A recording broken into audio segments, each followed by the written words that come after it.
Valideynlər diqqətlə qulaq assın. Əgər çətin və məşğul edici bir gün geridə qoyub evinə dönmüsənsə, xahiş edirik bu yorğunluğu övladlarına bildirmə. Hər birimiz həyatımızda çətin və gərgin günlər yaşayırıq. Lakin buna baxmayaraq sakitliyimizi qoruyub gündəlik yorğunluğumuzu azaltmaq üçün yollar tapmalıyıq. Siz evə qayıtdıqda uşaqlar bilmir nə qədər yorğun bir gün keçirmisiniz. Buna görə də uşağınız sizinlə danışarkən onun sözünü tez-tez kəsməyin.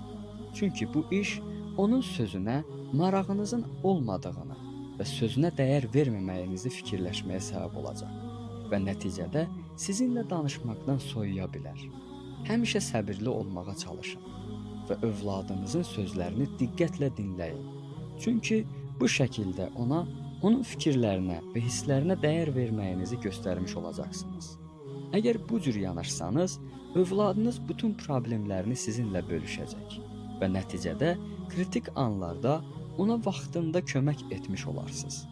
Onun məqsədlərinə və hisslərinə hörmət edin və hər zaman onu nə qədər sevdiyinizi dilə gətirin.